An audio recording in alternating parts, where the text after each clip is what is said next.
Hey guys. Hi, Good Director. morning, Thanks for being here. Director.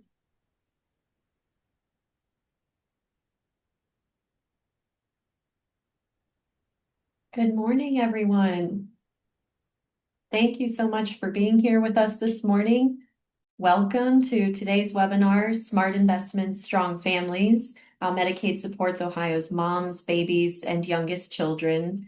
Groundwork Ohio is excited to bring you this webinar today, and I'm going to get us started. My name is Caitlin Feasby. I'm the Managing Director of Policy with Groundwork Ohio. For those of you who are new to our work, we're a committed, nonpartisan public policy research and advocacy organization. We're focused on the earliest years from the prenatal period through age 5. We transform research into action through policy development, advocacy, strategic communications, and movement building. By elevating family voices and bringing people to the table around solutions that work, we build the public will and bipartisan support needed to improve outcomes for young children and families. Together, we are creating a movement to make Ohio the best place in the nation to be a young child. Couple of housekeeping items before we get started. We want to remind you that today's webinar is being recorded. It will be posted to our YouTube channel. Closed captioning is available in your Zoom settings if you need it. All participants are muted. We ask that you please use the Q&A feature for questions. Feel free to include your email address with your question. We'd be happy to share questions with the Medicaid team after the webinar. If we can't get to your follow-up request, we would be happy to circle back with you if you provide your email address. And all participants will receive a recording of the webinar via email. I will now pass it to Groundwork Ohio's President and CEO, Lynanne Gutierrez, to introduce our guest speakers. Thanks so much, Caitlin. Good morning. My name is Lynanne Gutierrez. I'm the President and CEO of Groundwork Ohio. And I just want to thank you again for joining us. We're really grateful to have so many partners with us today. And we wanted to create this opportunity because we know that some of the most important work happening for moms, babies, and families is through Medicaid, is being led by the people who are joining us today from the department. All of these initiatives represent years of advocacy, partnership, policy development, and thoughtful implementation. So we thought it'd be valuable to bring everyone together to really hear directly from the leaders making this work possible. And before we begin, I just want to thank all of you, if we don't get a chance to at the end, whether you've helped shape these policies, advocated for them, or working every day to implement them in communities across Ohio. Your commitment is what ensures that these investments actually reach moms, babies, and families. So without further ado, let me introduce our two speakers today. The first is Scott Partika, who serves as the director of the Ohio Department of Medicaid, a position he's appointed to by Governor Mike DeWine in 2025. Previously, he served as the governor's policy director and assistant policy director for human services, overseeing policy across multiple state agencies. And today he leads Ohio Medicaid with a focus on improving health outcomes, delivering high quality care, and ensuring effective stewardship of the program. Bridget Harrison serves as Deputy Director of Strategic Initiatives at the Ohio Department of Medicaid, where she oversees Ohio RISE, alternative payment models, and maternal and infant health initiatives. She previously served in leadership roles with United Healthcare, community and state, and she's worked in the governor's office, where she helped shape Ohio's health and human services policy. Bridget brings extensive experience in Medicaid policy, healthcare innovation, and public service. So thank you, Director Partika and Bridget. We will hand it over to you. Thank you so much for having us today to share a little with you all as we head in here towards the second half of the last year of the DeWine administration, and what has truly been an incredible 7.5 years.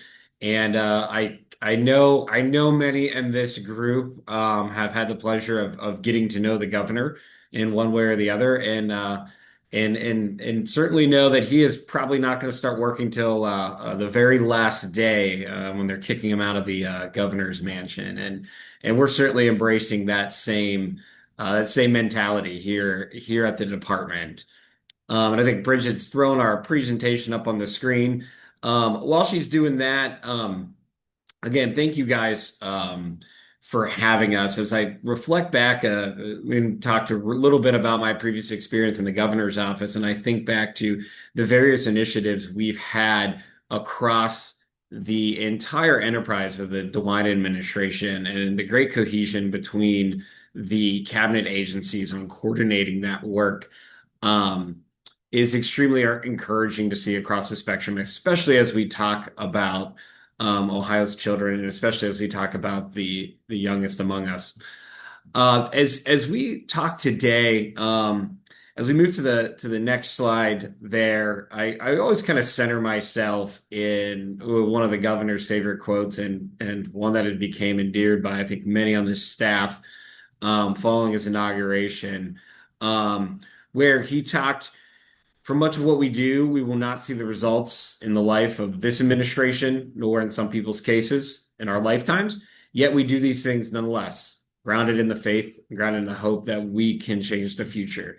And I think that really embodies our focus as an administration around making these investments, making these hard decisions to dedicate funding towards programs that we know work, right? Whether from conversations with you all out in the community or from extensive research that has needed to be elevated to really bring these supports and wrap ourselves around families to give them the best shot at thriving right here in Ohio for years to come. So, as we move on today, we wanted to talk about a few things. In particular, the governor's priorities in the work we've been doing and the work we've been doing to prepare for this upcoming transition, in hopes that you all, as staunch advocates out there, can continue to be one of those voices that'll lead this into the future at incoming administration, for future legislative leaders, for future cabinet level staff, for future policymakers across all the different entities here in the administration to continue to prioritize this work. And I think we've found that to be incredibly impactful. I'll say to see the involvement from the cabinet on down in our children. Most notably, of course, with the creation of the Department of Children and Youth to really elevate that programming, and with the continued support collaboration of the agencies, particularly in the health and human services space, where much of these programs are based. So as we go to the next slide, and I've invited Bridget, who will be carrying the bulk of the water on today's presentation, as the Deputy Director of Strategic Initiatives. She is really leading out on, most simply put, the governor's priorities, but most specifically put, all of our program that is really dedicated to moms and babies, right? Our initiatives in that space. And so she's going to share an overview of the various work we've done. And I'll tell you, even going through this slide deck as we were preparing for today, I continued to be surprised and reminded just how much we've moved forward over this time. But I think what most notably, I talked about those programs that maybe we saw locally, right? Whether it was a member of our team or the governor himself, right? Maybe it was Moms to Be or Bridget's Pass or a home visiting program or intensive wraparound services for youth happening in a community.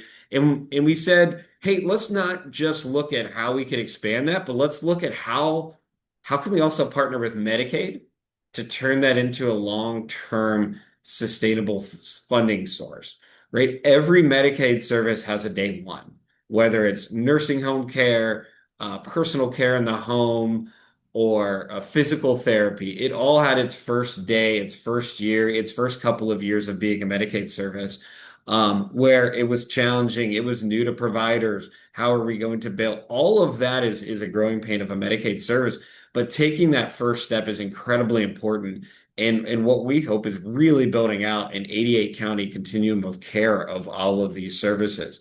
So as Bridget dives in today, not only to our programming like comprehensive maternal care and our Oak work dedicated to quality, which we're certainly going to talk about, I also want to be reminded and really draw some attention to the work we have done, whether it's pediatric recovery centers, group counseling, lactation consulting, and ultimately, as we dive into a little around Ohio Rise, to share how we have taken that models and those visions and done what we could, not only to work within the Department of Medicaid, to partner with our federal partners at CMS to say, hey, how do we bring these federal dollars back to Ohio? Medicaid is a powerful tool to do that, right? We get an incredible match. We get a 2-to-1 match on our dollars across the board to invest in healthcare. Doing that to their standards and ensuring it aligns with what they expect to see is a critically important tool to keeping and sustaining that long term as we move forward. And that work's not easy, but it's incredibly rewarding. It's the right thing to do. We're so happy to be a part of it, and we're so happy to have so many advocates out there that have supported it along the way. So, with that said, I want to turn it over to Bridget to dive into some of the details, and we'll go from there. So, without further ado, Bridget, you want to kick us off? Absolutely. Good morning, everyone, and thank you for that introduction, Director and Lynn Ann. Um, the director is right. As we were putting together the materials for this presentation, it was incredible to walk through the amount of work that has been done by the department, but is the result of advocates like you. When we look at the services like CMC, Ohio Rise, lactation consulting, doulas, all of that was born from local communities investing in locally their services and in their moms and children. And through Governor DeWine's leadership, we've been able to take a lot of these services statewide. And it's been truly remarkable as we've been looking at the results and the impact of some of these services to see how they have been truly life changing for some of our moms, and in some cases, life saving for many of our children. And so, as we walk through some of these details today, it might be a bit of a review for some of you, but I hope that at the end of this presentation, you walk away with a renewed sense of accomplishment because these services are here because of your advocacy, but also a renewed commitment to continue advocating for these services and for others. Because, we started off this presentation with a quote from the governor. I truly believe that, at the end of this administration, as these seeds are planted, that there's fertile soil as a result of your advocacy for more seeds to be planted. And so I'm going to stop waxing poetically about all of this good work and talk in more detail about some of the really important services that we've been able to stand up here through the Department of Medicaid. And so first, I wanted to talk about how Ohio Medicaid has been supporting Ohio moms. Governor DeWine, when we launched the comprehensive maternal care model, told the state that giving Ohioans the best possible start to life truly begins before a child is even born. And that includes ensuring the child's family has access to resources they need. And that's where the model of CMC, or the comprehensive maternal care model, I think really shines. Now, for those who aren't familiar with this model, this is a model where Medicaid created a unique funding structure to incentivize maternal care practices to outreach to moms before pregnancy, upon pregnancy, and to provide some of that really important education about what it is to be a mother and what you can expect as your body changes and how you can best manage your health. I think additionally, what's important is through the comprehensive maternal care model, we provide additional screenings so that if there's a mom who is struggling with whether it's depression or substance use, the obstetrical practice or their doctor can help connect them to those additional services to make sure that that mom is able to take care of themselves and create a healthy environment for their child. And so comprehensive maternal care model, CMC, that launched in, 2022, hard to believe.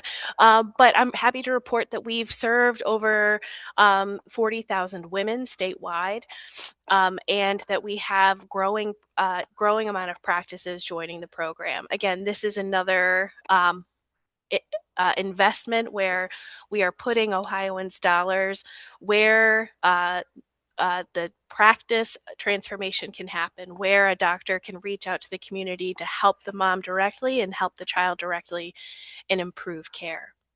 Another really important way that Ohio Department of Medicaid has supported moms is through the work that we did with the General Assembly to extend coverage for postpartum women. Now, before the General Assembly approved this in a budget act, once a mother delivered, if they didn't have other insurance options, their Medicaid coverage ended 60 days after delivery. Now, anyone who has a friend, family member, or who has delivered a child themselves know that the health impact of delivering a child extends far beyond 60 days. By extending those additional 12 months, we are able to make sure that mom has access to, again, some of those really important services that she needs after delivery. But we also know that the health of mom and child are inextricably linked.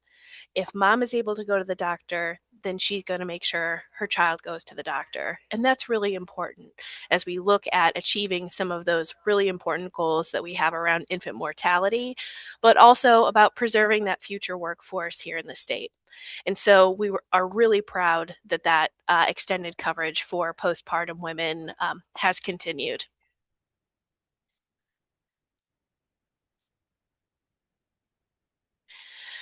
So, as a part of our strategies to support moms, as Director Partika said, we looked at some of those really important community-based services that existed around the state and wanted to bring them statewide.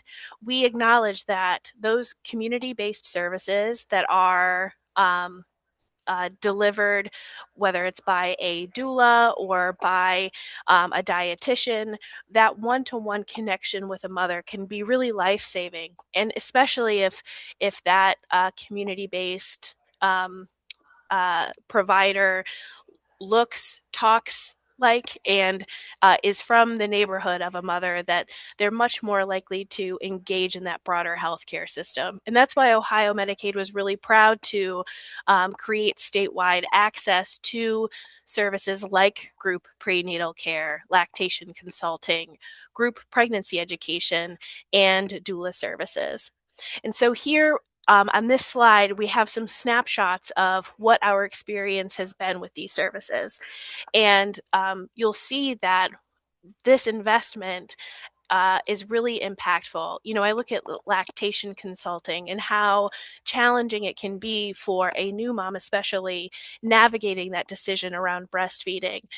Having access to a lactation consultant to help them both feel confident in providing their child some access to breastfeeding, knowing that we have nearly 35,000 members served, is really impactful. And again, that's nearly 35,000 Medicaid members that have been served as a result of your advocacy in this really important service that we know can be helpful in supporting the health and wellness of both mom and the child. And so I'd also like to talk a minute about doula services. This is one of our newer services that was stood up in October 2024. We worked very closely with the Board of Nursing as well as with doulas to make sure that they had the support they needed to navigate the challenging complexity of becoming a Medicaid provider.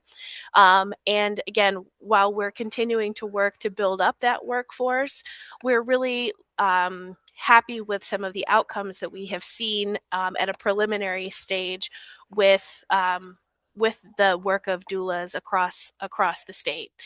And so if you haven't had a chance or you haven't been monitoring, I would encourage you to take a look at the Ohio Board of Nursing's website, where we have some of our preliminary data from what we are seeing as potentially, and again, this is very preliminary because the service has just recently gone live, but we are generally seeing some positive outcomes in how Medicaid moms are experiencing doula services.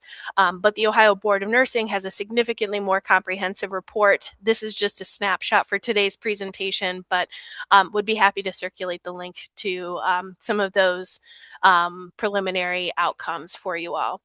But I think that what is what we see as our charge moving forward is, again, making sure that we are continuing to embrace these new and emerging workforces, to make sure that our moms have access to doula services, and to continue to make it easy for these different service providers to enroll in Medicaid, to contract with managed care plans, and to work with Medicaid moms.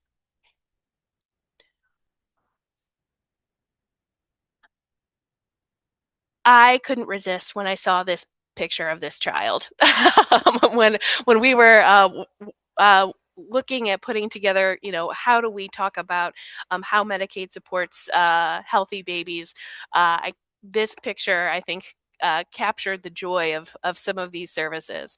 Ohio Medicaid has been happy to support the expansion of home visiting services that have been championed by the Department of Health and now our partners at the Department of Children and Youth, through 2 different programs that I'll go through here in a few moments.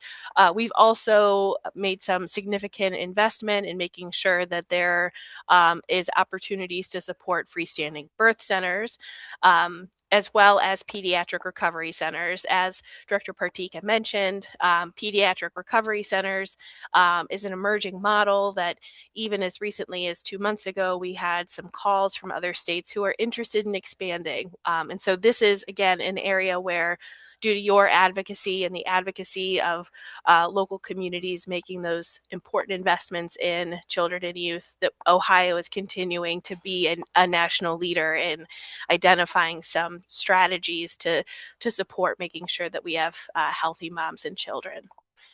And then finally, we have our continuing investment in maternal and infant support funding, which we'll go through in a little bit more detail here in a moment. So wanted to touch on, again, our nurse home visiting partnerships that we have with the Department of Children and Youth, where we support the nurse family partnership to ensure that moms have access to an evidence-based home visiting model that especially targets first-time parents and their children, hopefully trying to get to that early stage of pregnancy, but through the child's second birthday. We want to make sure too that with this model that we are targeting those mothers and children who have or who are at risk for some of these chronic medical conditions like asthma, like diabetes. We know that if you're a mom and you're struggling with some of those conditions, that layering pregnancy on top of that can complicate things for you as you're navigating both your physical needs and the health of your child. And so partnerships with nurse family partnership and home visiting is a really important tool that we can use to make sure that moms have access to and linkage to those important supports. We also support with DCY, the Family Connect model.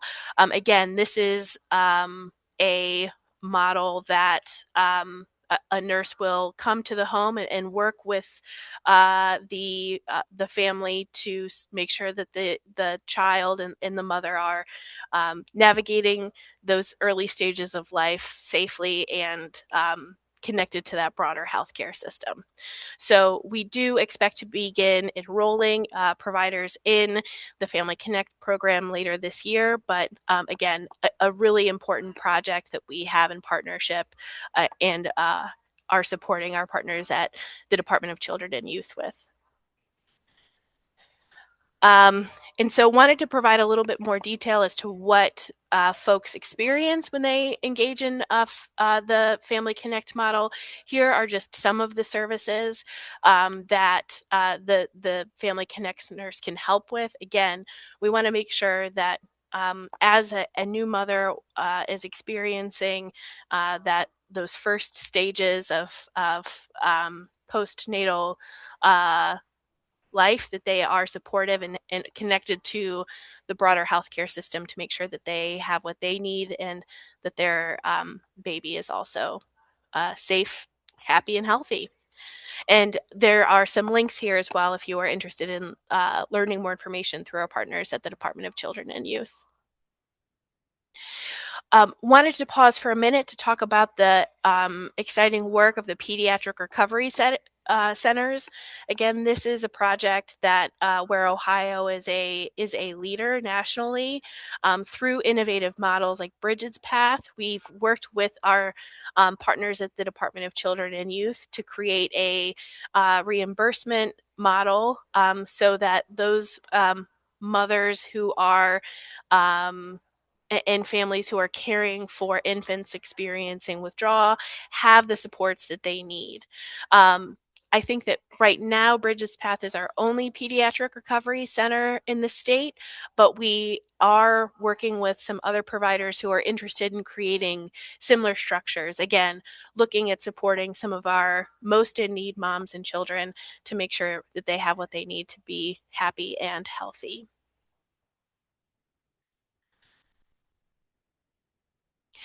And I wanted to conclude this section talking a little bit about our maternal and infant support program. This is a program that we have in partnership with our managed care organizations who provide grants to communities.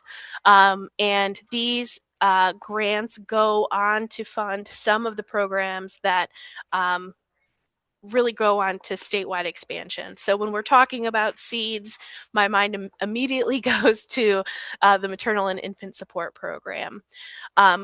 Historically, MISP, or the Maternal and Infant Support Program, has funded communities to have programs like doulas to support lactation consultants. And the experience that those local communities have had in the past is what went on to be expanded statewide through the Medicaid program. And so now that we have some of those community-based programs statewide, MISP is continuing to look to invest in what are those next emerging best practices and access points to ensure that mom and baby have access to care that we could eventually bring statewide. And so I encourage folks to stay tuned as we continue to make those really important investments across communities here in Ohio. Transitioning on to supporting children, I know that Lynn Ann talked a little bit about how the focus of groundwork goes up to age 5, and I think that that's a really important thing for us to consider as we think about how we can support children in our state. And so, if you'll hold one moment.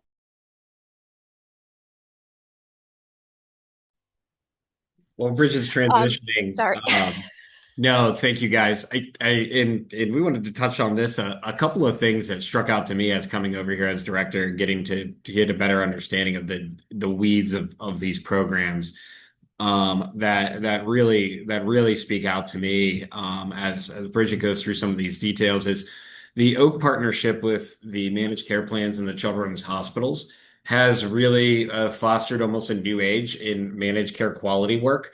It really brings that managed care approach from um, what we view a lot of times as kind of down the line data collection. Not that there's anything wrong with it, right? We need that to measure outcomes, and it's really pushing it upstream and saying, no, we want outcomes that are tied to immediate action, right? Not just how can we start to move the needle? How can we literally push the needle to where we want it to go? And the key factor in that is putting leadership at our managed care plans and our children's hospitals at the table together and saying, hey, what are we going to pay for, and how is that going to change practice? How are the children's hospitals and the ACO models going to encourage those outreach for the well child visits? How are we going to integrate our behavioral health systems, EHRs, with the children's hospitals emergency rooms so that the community can be immediately connected upon discharge to an individual? And so it's been really encouraging to see those projects take off, even in the first couple of years. And the data outcomes are showing results that are extremely encouraging. So this one in particular jumps off the page at us.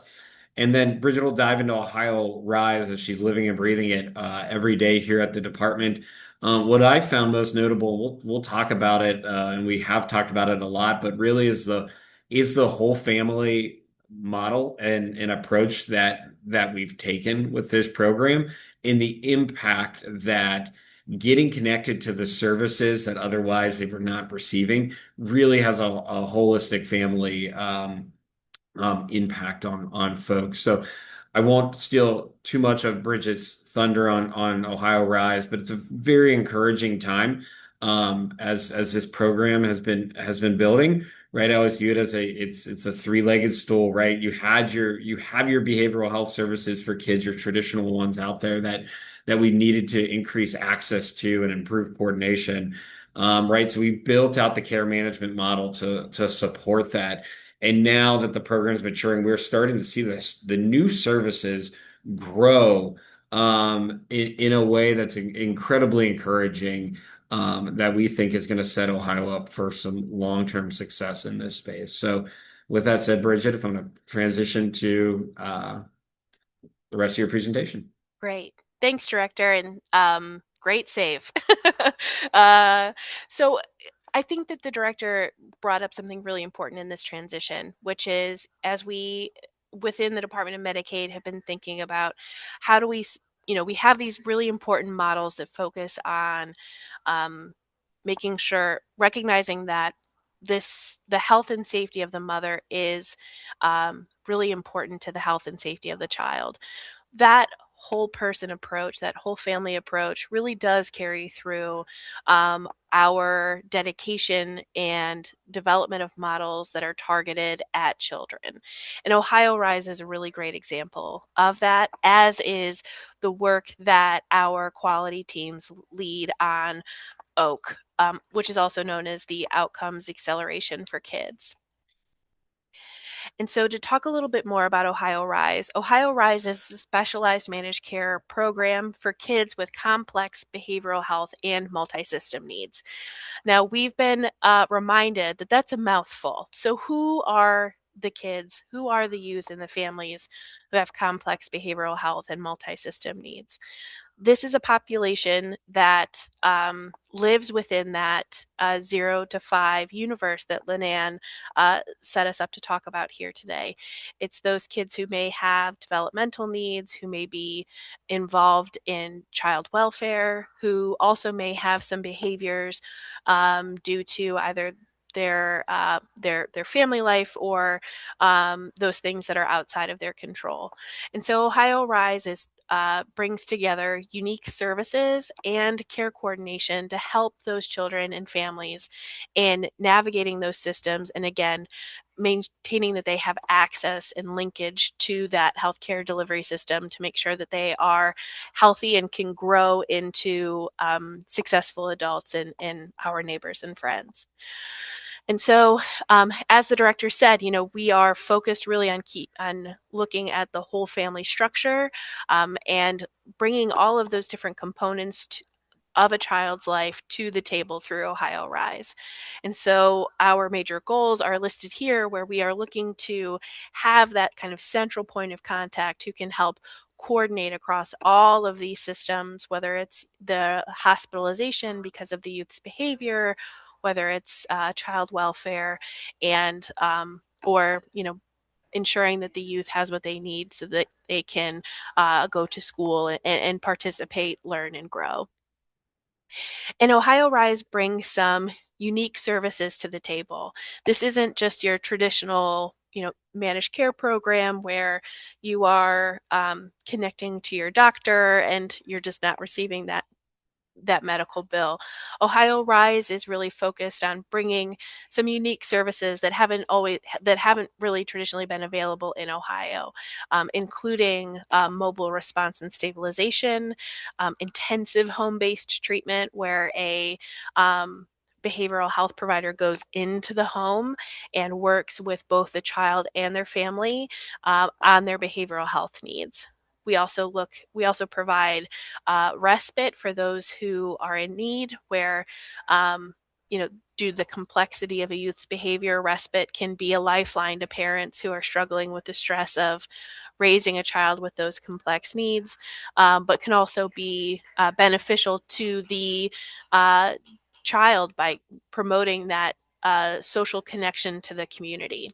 And also, we have the psychiatric residential treatment that's available for youth through Ohio Rise, and that is a not the best setting for the population of youth that we're talking about here, but is a important tool in the continuum of care for kids with really complex needs.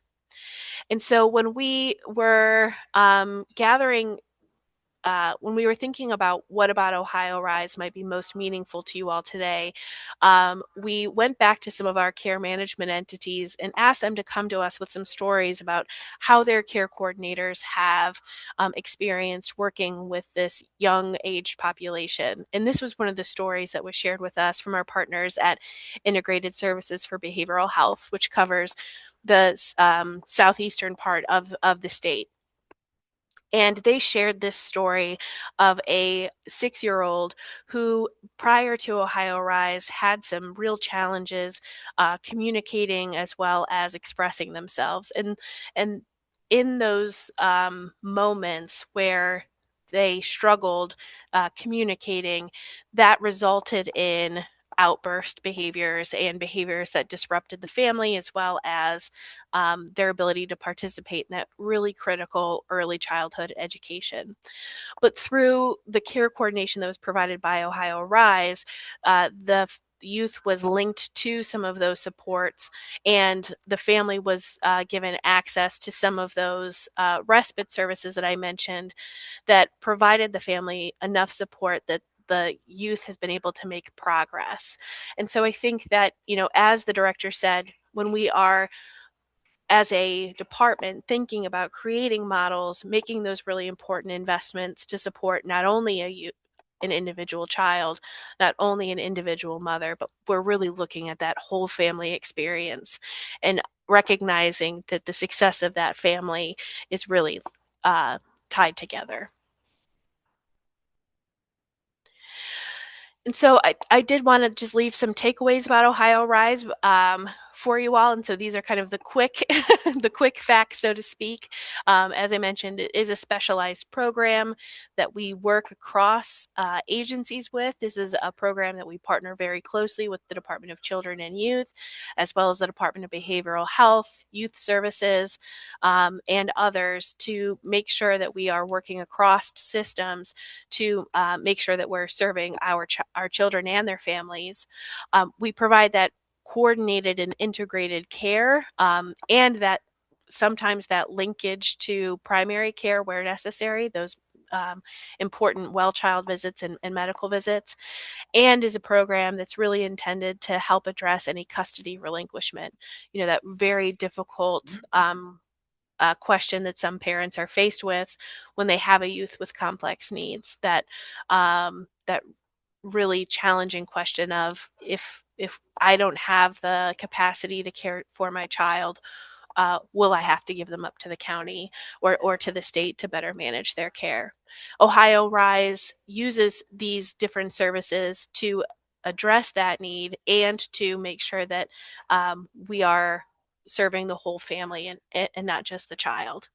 And I think that what is exciting for us is that we have already seen the difference that Ohio Rise can make.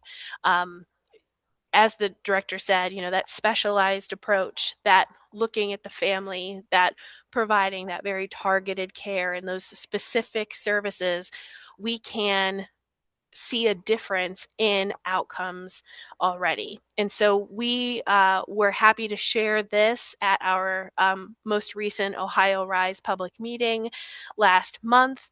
And in this data, you can see that Ohio Rise, through that targeted whole family approach, is outperforming some of our traditional managed care.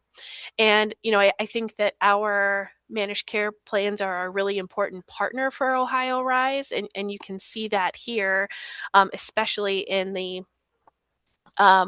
the well child visits, our managed care partners, they provide that really important coverage for medical services, but Ohio Rise can help best link people to those well child visits, those yearly visits with the doctor to make sure that the youth is meeting their growth targets, that they're meeting their developmental targets, and of course that they have, whether it's their vaccinations or those important conversations that you have with your doctor as your child is maturing. And so wanted to be sure to share those outcomes with you all today, because I do think it does underscore that the investments that have been made in this administration, these seeds are really starting to mature, and we are really starting to see the difference in outcomes for our mothers, our babies, and our children across the state.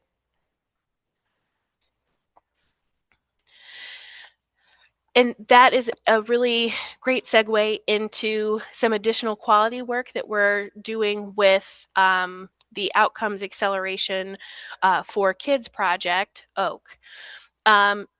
Director Partika will keep me honest here, but I am a little outspoken about how important this project is in terms of changing how the healthcare system works together. At the start of our kids section, he talked about that really important collaboration. Well, through OAK, our managed care companies are working very closely with our children's hospitals to develop learning communities and specific interventions to address the different conditions that are listed here on your screen. This is fundamentally changing the way these huge systems work together in a way that is centered around improving how kids and families are experiencing the healthcare delivery system. Now, this is, again, a national model that we get a lot of questions about and would be happy to talk in more detail. But this kind of collaborative approach where we're using these very large systems to change the way that people experience care is really exciting. And I know that in the future we'll have some additional data to share on those outcomes. Director? Yeah, Bridget, if I could hop in real quick, because this is definitely one of those programs where if we start explaining the details with um, even even Medicaid policy folks, right, it starts to get really complicated really fast. But what I really like about this, when I mentioned at the start, is the fact that we're pushing for upstream outcomes to take immediate effect. So we're measuring, right? Good example is behavioral health. Hey, we're going to pay you in a rewards based and measure you based on your emergency room follow-ups from a visit to the ER for mental health or substance use. Behind the scenes, though, how did we get there? Was the direct interaction of those leadership from managed care plans and children's hospitals and others to say, okay, we're going to integrate our EHR systems, right? Asthma, we're going to start to track and measure the use of your inhaler. Well, what happened? They went upstream and said, hey, our prescribing guidelines are changing from 2 to 1. Now, if you're a children's hospital, you could do that on your own. Is it going to get paid by every single health insurer in the state? Who knows, right?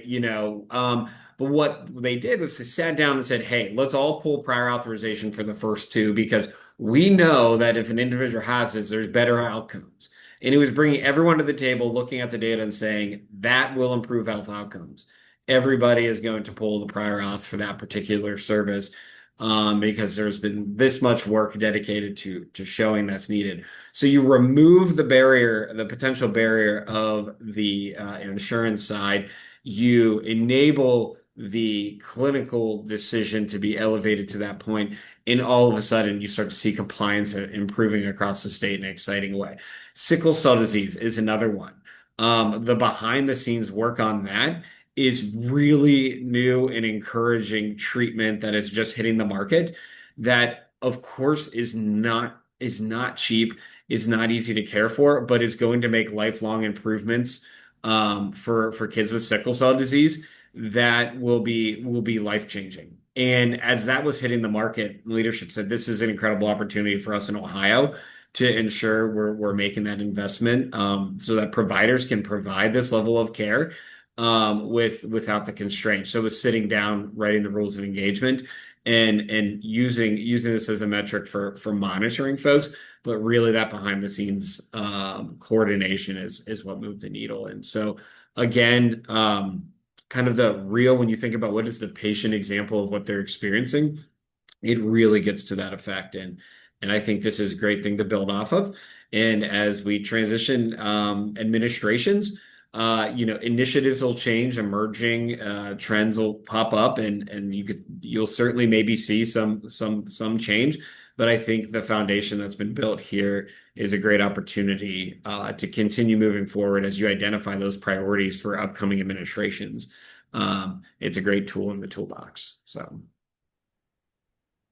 Director, I'm grateful that you acknowledged the complexity of this program. And I should say that one of the key pieces of feedback we get from some of our community work is to stop speaking in Medicaidese.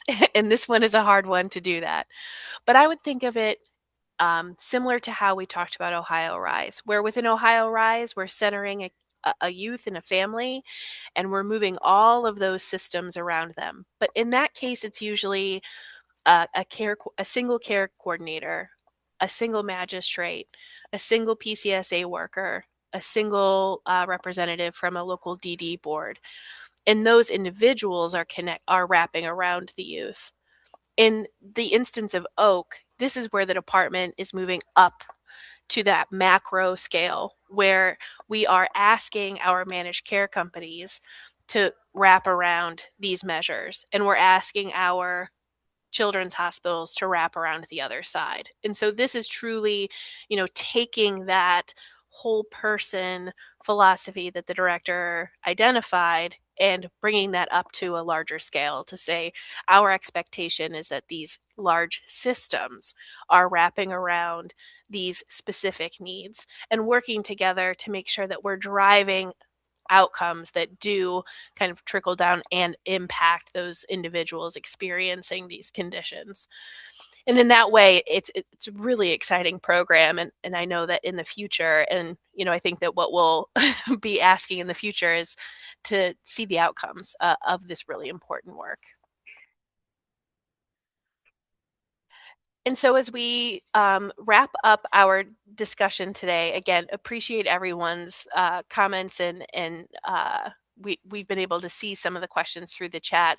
Wanted to leave you with key themes. One, I think that when the Department of Medicaid under Governor DeWine's leadership started out this administration, there was a recognition that by investing in community-based services, we can help mothers and children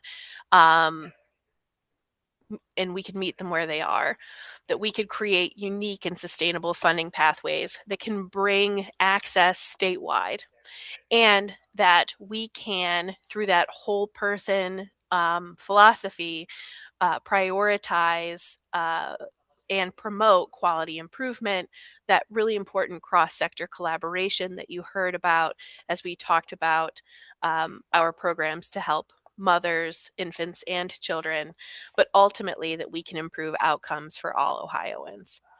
And so that is what we have prepared for our discussion today. Director Partika, do you have any additional closing comments as we wrap up?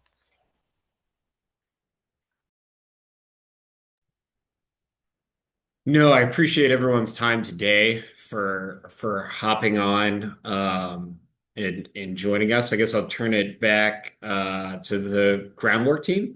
I didn't know if we wanted to touch on any of the Q&A that maybe we can address today, or if we wanted to do follow-up.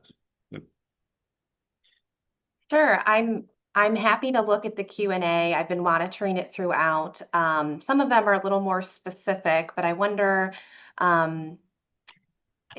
lots of them are very program specific. There was a question, I know as you all are responding to different changes in the environment and preparing this for the next administration, Can you talk? There's a great deal of concern and sort of uncertainty about how we like act on our commitment to protect all of this great work, and then build upon them without losing the progress and momentum. But of course, with changes at the federal level, there's many that have questions about how many of these programs could be impacted. Could you just address kind of that theme? Yeah, so I saw that in there as well. It's a great question. So, right as you look at the federal changes that we've seen, I'll say there's no direct right direct cut to any of these particular services we talked about today. What you're seeing at the federal level is really a push towards more uniformity around how state Medicaid departments are funded. You've seen one Medicaid program, you've seen one Medicaid program right across, and you've also seen one way it might be funded. So states relying on a number of different tools, everything from the agreed upon FMAP, right, which is how much the feds agree to pay based on a formula for, bread and butter Medicaid to how states might be using provider taxes to leverage additional funding for the program. And what we really observed nationally, right, there was a hodgepodge approach, and I think really became difficult for the federal government to monitor and oversee. With driving towards uniformity, though, there is certainly the potential to create budget pressures depending on which state you're in. As we look at the horizon, the changes in the tax structure will certainly require us to either adapt how we have a couple of those set up, or see long-term reduction in the federal dollars that come into the program. However, with that long-term budget impact, the state will have decisions, right? It'll have budget decisions. Is the state going to fund the difference of those, or what are they going to choose to continue to fund, or where are they going to make perhaps rate reductions versus ending programs, right? There's so many different ways that you could go about managing those budget pressures that I will say, as we think about things like, especially that we've talked about today, where I hate to use the term return on investment in initiatives like this, because ultimately I don't need to see a return on an investment dollar for dollar if I know it's improving the quality of life, right? It's hard to say. But when we really are drilling down to tough budget discussions, it becomes an extremely powerful tool from an advocacy standpoint to be able to point and say, hey, this service lowered our inpatient costs because we started providing these behavioral health services in the community. They completely reduce the amount of readmissions or ED visits that we have seen. And we're starting to see that in a lot of these programs. So I would encourage folks to keep that in mind for future advocacy, that no matter what causes a future budget pressure, right, a downturn in the economy could increase the Medicaid loads and caseloads, and that's going to create a budget pressure for the state of Ohio. We're always going to have those, but by and large, nothing directly targeted Ohio specific Medicaid programming. But just the long-term budget pressure is certainly something we're observing and watching, and seeing what changes perhaps Congress makes going into the future is an unknown. But we're going to continue to track and monitor. So, Director, and if I could add, I think that we're here to talk about the really important maternal and infant health programming that the department has launched. But one of the key programs that was a priority of Governor DeWine and the department is around transparency. And I think that one of the things that we have tried to do, especially under Director Partika's leadership, is really share the good news of these programs through data. And so that's why it was really important for us to share the Ohio Rise data and to share the snapshot of what utilization looks like, to give you all the tools to talk about what does this program really look like. As Director Partika said, the sometimes with programs like this that are targeted at these highly vulnerable populations, you're not going to get a 1-for-1 or a $1 to $2 investment. But I think that our legislature is compassionate and reasonable enough to say that the investment in some of these services are useful to connecting people to the broader healthcare delivery system, and there will be that longer term effect. And so I would encourage you to continue monitoring the releases that we do around some of our outcomes data. I would encourage folks to continue monitoring some of these big programs like OAK, and share really the good news that that is the result of your historic advocacy, and use that data to emphasize how important this work is.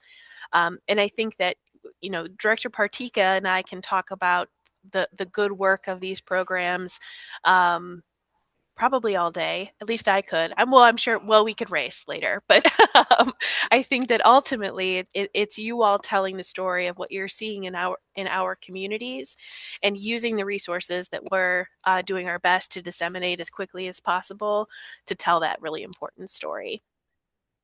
Well, thank If you I both. could, Oh, go ahead. if I could, kind of building off of that same pressure, I also saw a question from I think Madeline Yes. regarding dental services, and I think to pivot slightly from the budget pressure, that's another good example of last not this past budget, the previous one, so two budget cycles ago.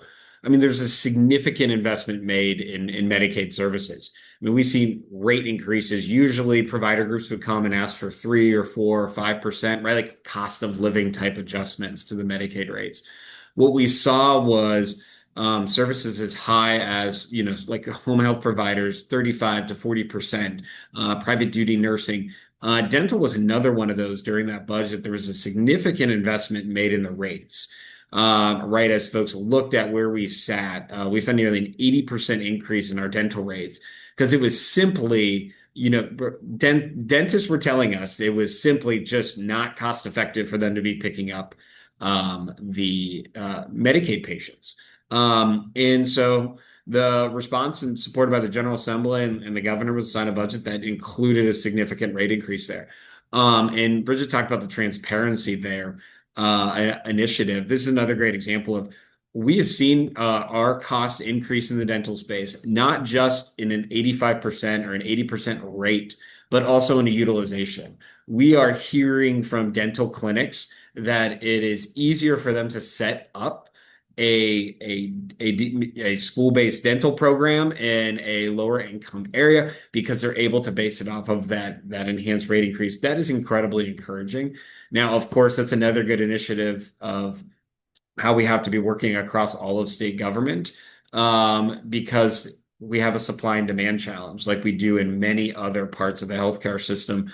But with the recent addition of the new dental school up at Neomed, we're hoping we're going to start to see the market, right? Start to see more dentists enter here in Ohio and help bridge that gap. But whether it's through that or expanding mid-level practitioners, there's many different things we could be doing in terms of offering a lower cost care that helps mitigate those long-term budget pressures. So while it felt like, 4 years ago when there was a push to start a dental school up at Neomed, it felt like it would be forever until it had an impact on the Medicaid program. I mean, we're already 3 years in, and we're only 3 years away, right, from maybe a first round of that impact starting to hit. And if we did make those investments and push for that advocacy years ago, we wouldn't get there. So encouraging stuff to see, important for folks to monitor as we go forward. And again, appreciate everyone joining us today. Well, thank you, Director Partika, and thank you, Bridget, for giving us all this information. And it was very helpful to just sit back and listen to all the work and just take stock of the incredible amount of work and leadership it's taken over the past 8 years to get here. And we want to be good stewards of carrying on that work and building upon and improving that in the future. So thank you very much for your leadership. We'll continue to be strong partners in these spaces. And my one lasting memory is, and we didn't get to this question, but I think one of the first MISP meetings began with this. I remember the slide deck, and like the first two slides were quotes from women, from pregnant women. And so The work has come very far in the state to not just health systems and brilliant experts like you all, but also talking directly to the consumer. And that's something that's really important to our network and our advocacy, and has gone a long way in building trust to be able to implement these programs. And we have a long way to go. So thank you very much. And if you, we've been generous with your time. Caitlin has a couple of housekeeping reminders for our network, and we thank you again, and we'll see you soon. Thank you so much, Director Partika and Bridget, for sharing your expertise. A couple things in closing. Groundwork Ohio is getting ready to go on the road. We'll be traveling across the state, looking to touch base in communities all over Ohio, talk with local childcare and health providers, hear from families, and engage local policymakers and other leaders that touch the lives of young children ages 0 to 5. Just a note here that if you are interested in meeting with us, if you're interested in a site visit, roundtable discussion, or a community forum, if you want to partner with us, we would love to hear from you. My colleagues, I'll invite them to share a link in the chat or in the follow-up email so that you can see on our website where we have more information about the roadshow. You can also reach out to our Vice President, Brittany Bolton, and her email address is there on the screen, bbolton@groundworkohio.org.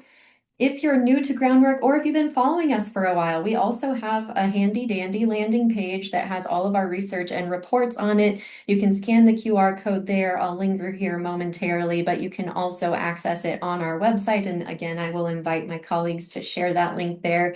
But we have a lot of different data publications. You can follow along with the work that we're doing on the research and report page. And finally, thank you. Thank you for spending your time with us this morning and for being part of a community that cares so deeply about Ohio's youngest children. We invite you to stay connected with Groundwork Ohio's work by following us on social media. We're on all platforms, or sign up for our newsletter to stay in the loop with advocacy and educational opportunities. Have a wonderful rest of your day, and we hope to see you again soon. Thank you.